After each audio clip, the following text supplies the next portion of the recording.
A ton of weapons have been added to the game since the last time I did my top 5 best weapons video in Assassin's Creed Origins, so I thought it's time to do it again.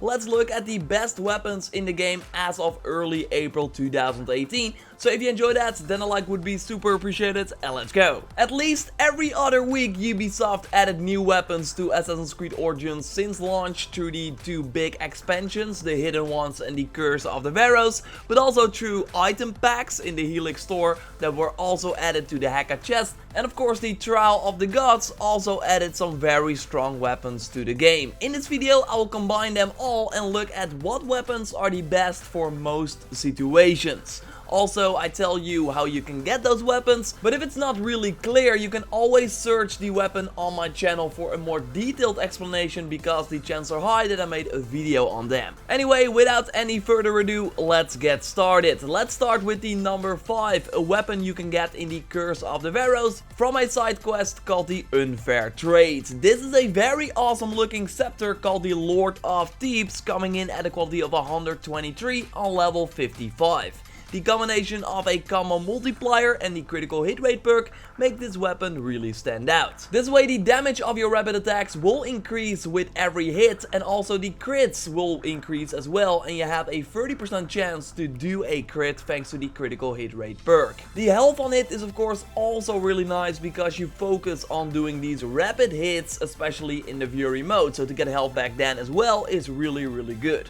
If you want a more offensive scepter, then I recommend the Stick of the Bastet. This scepter also has the combo multiplier and the critical hit rate perk, again a really good combination, but it's really the instant charging legendary perk that makes this weapon great for the offense, for example when fighting shield wearing enemies, to instantly throw them on the ground so you can then start your combo more easily. Of course sidestep for guaranteed crits, and you get the best aggressive scepter in the game. So I would recommend the Lord of Thebes as the overall number 5, but the Stick of the Bastet for more aggressive play. You can get this weapon by the way in the Haka chest or in the Helix store. Moving on to number 4, we got a heavy blunt weapon called the Fanged Mace based on Far Cry Primal. It is also available in the Haka chest or in the Helix store. This weapon is great because it's the only heavy blunt weapon in the game with the health on kill legendary perk, while all the other heavy blunt weapons that give you health back only have the health on hit. And I don't feel that that is really strong, since the heavy blunt weapon is more about slow but big damage hits, killing off the targets after just a few of those hits. The damage of those hits is increased if you play it smart thanks to the critical hit damage perk. Throw the enemies on the ground very easily, especially in the Fury mode, and if you then hit them on the head, you will see the yellow numbers that are insanely increased. Combine that with the adrenaline on kill that you get back into the Fury mode pretty quickly, and you have a really good weapon for sure. But yeah, you will need some luck to get this weapon. If you don't have it yet but do own the Curse of the Pharaohs, then I think that the Keeper of Harmony is also great, and you get this weapon by following the main story quest in the DLC. The Fanged Mace is better though.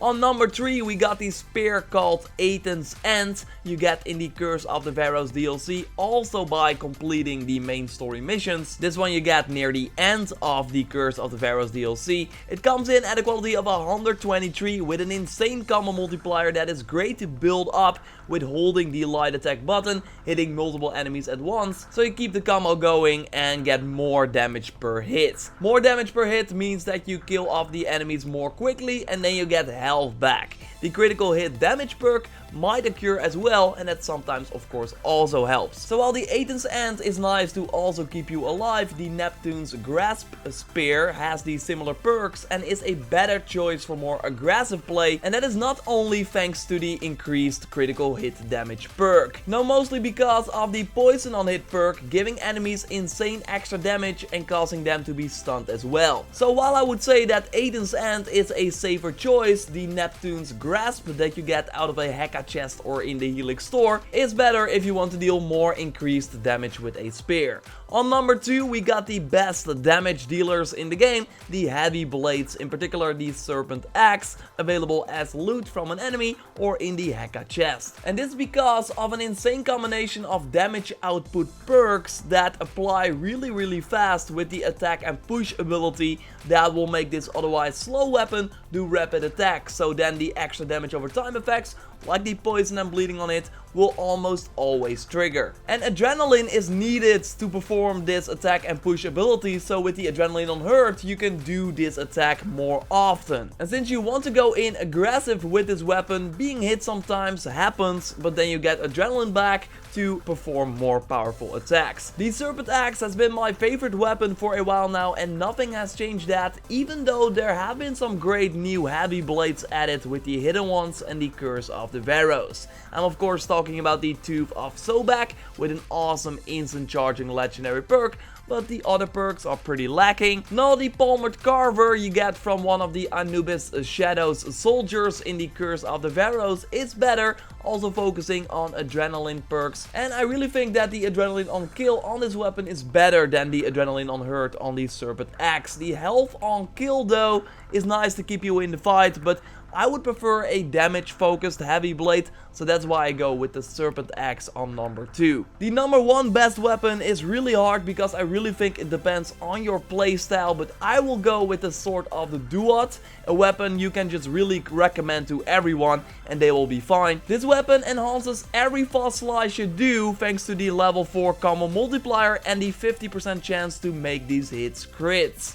You also get health back for every hit, making you a powerhouse in terms of damage that will be hard to take out as well. You get this weapon by completing one of the hard mode gods, and those are the ones that are 3 levels higher than you starting on level 43. They are always 3 levels higher than you. And while, like I said, I totally see why you would say, okay, Sword of the Duat is the best weapon, but personally I'm more leaning towards Amun's Might, and that is simply because of the increased damage and the instant charging perk. And instant charging with a sword is just really good against all the enemies. Obviously you throw down the shield enemies really fast, but also just regular enemies can be thrown on the ground, then you simply sidestep, do the attack and push ability, so a ton of fast crits after each other. Combine that with the critical hit damage, and man, the Amun's Might is just a powerhouse for sure. It's amazing, but of course the Sword of the Duat is great as well. It's more a balanced choice, but if you want to go for more damage, then totally go with the Amun's Might.